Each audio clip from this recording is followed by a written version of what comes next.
igreja que está em Pérgamo, escreve: essas coisas diz aquele que tem a espada afiada de 2 gumes. Ele diz: diga para o anjo da igreja de Pérgamo que quem está te mandando escrever, João, é aquele que tem a espada afiada de 2 gumes, o poder da palavra. Diga para a igreja de Pérgamo, para o anjo da igreja de Pérgamo, que quem está escrevendo é aquele que tem a espada de 2 gumes, o poder da palavra. Ele se identifica para a igreja de Pérgamo como aquele que tem a espada de 2 gumes.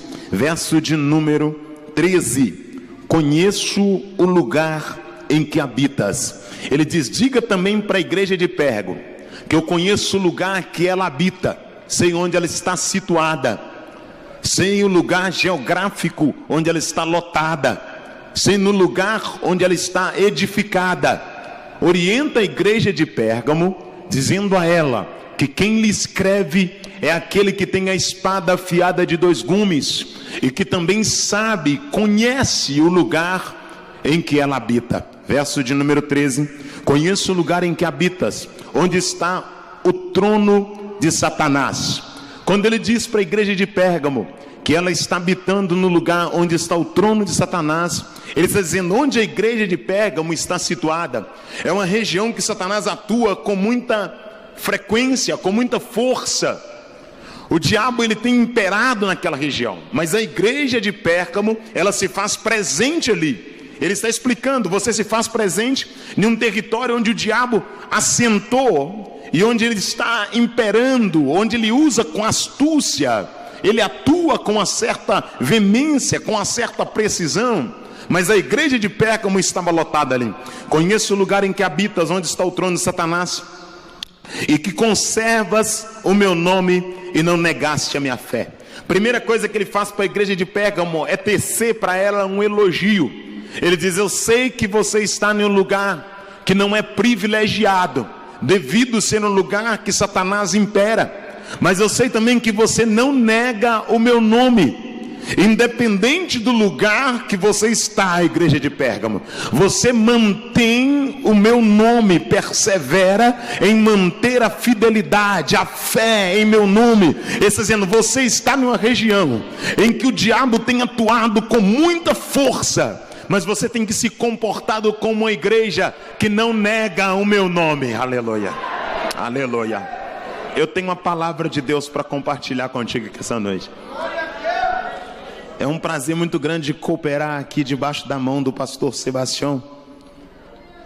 Eu estou muito grato por ter o meu nome aprovado no crivo, sempre quando é solicitada a minha presença aqui no estado do Mato Grosso. Eu continuo com a mesma esposa, morando de aluguel, continuo com os poucos ternos, mas eu continuo orando pelas madrugadas para Deus falar com a igreja.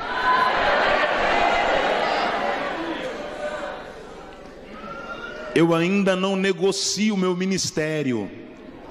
Nenhum dos senhores aqui pode dizer: Juarez me cobrou para poder pregar na minha igreja, porque eu nunca dei preço para vender minha boca.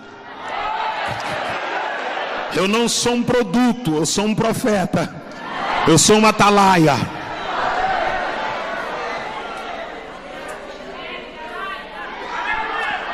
Estou muito grato por cooperar aqui. Eu tenho uma palavra de Deus.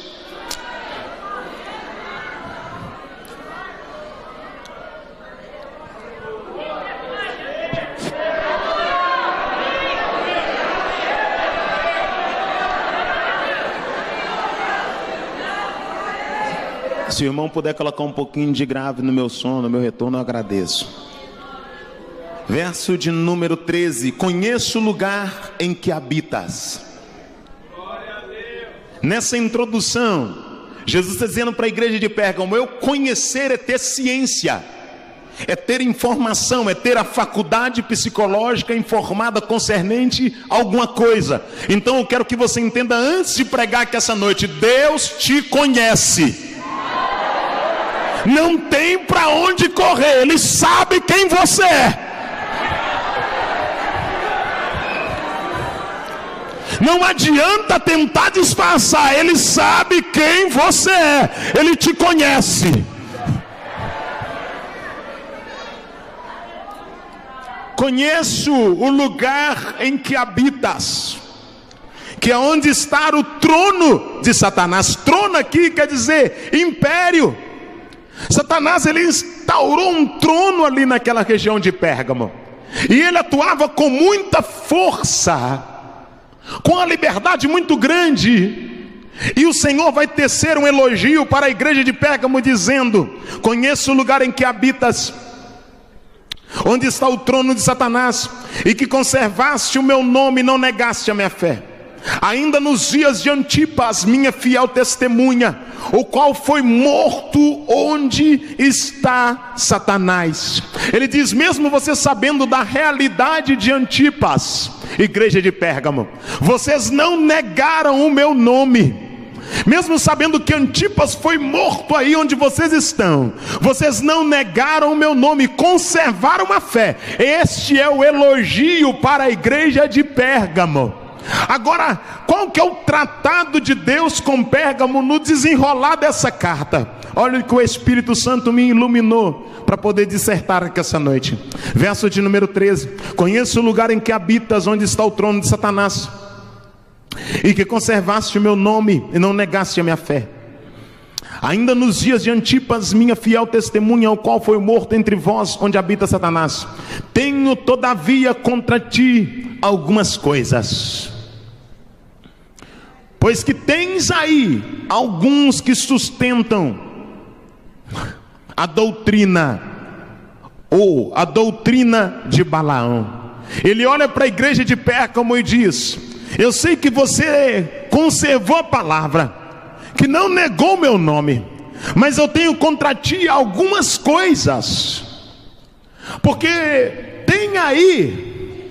Então o que Deus tem contra, não é diretamente contra a igreja de Pérgamo. O sentimento de Deus não é contra diretamente a igreja de Pérgamo, mas sim contra o comportamento que a igreja de Pérgamo teve, no sentido de ser omissa, porque a igreja de Pérgamo, ela conservou dentro dela alguns que tinham a doutrina de Balaão. Olhe bem, então o negócio de Deus não era contra a igreja de Pérgamo no sentido direto, mas no sentido indireto. Por quê? Porque a igreja de Pérgamo, ela não reprovou aqueles que tinham o costume da doutrina de Balaão. É mais ou menos assim: você não anda nu, mas você não reprova quem anda. Você não se maqueia, mas você aplaude quem se maqueia. Você não faz coisa errada, mas você faz vista grossa para quem faz coisa errada. É mais ou menos assim: você é complacente com o pecado. É mais ou menos assim: você não está no ato pecaminoso, mas você finge que não vê o ato pecaminoso para poder não ferir aquela pessoa. Agora, antes de pregar aqui essa noite, irmão, sinônimo de amor não é omitir o pecado de ninguém, porque quem ama fala a verdade, porque quem ama mostra o céu, porque quem ama quer que a pessoa seja liberta. Então entenda algo essa noite: eu estou passando por uma das fases mais difíceis da minha vida, porque eu vejo às vezes os pregadores pregando pelo Brasil, e às vezes não tem coragem de falar com a gente, Oreste, não tem coragem de ligar e falar com a gente, mas diz: pastor Juarez bate nos companheiros de tribuna, pastor Juarez bate em pregador. Então ouça, você que está ligado nas redes sociais, alguém diz: ele bate em companheiro. Eu quero que você entenda: eu não tenho companheiro que está em adultério, eu não tenho companheiro que está em prostituição, eu não tenho companheiro que vende a palavra. Meu companheiro é quem anda debaixo da vontade de Deus.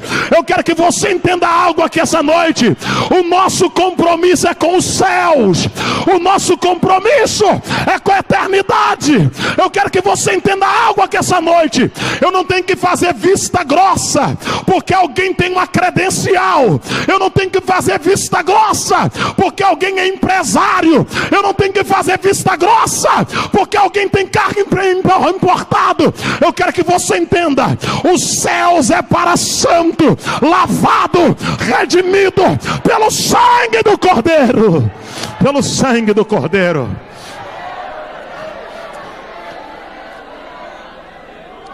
Complacente, namacalava xerga, andará sai, lerimica laraça, laraci calaramanda, andará calaraço, leri anda calaraço, limicanda, derimicalaço. Alaramando calaracerga. Complacente é alguém que não reprova alguém porque tem medo de ferir esse alguém. Talvez a senhora não reprova ela para não feri-la, mas ela não entra no céu porque a senhora não a reprovou. Talvez o senhor não reprova ele para não feri-lo, mas ele não entra no céu porque o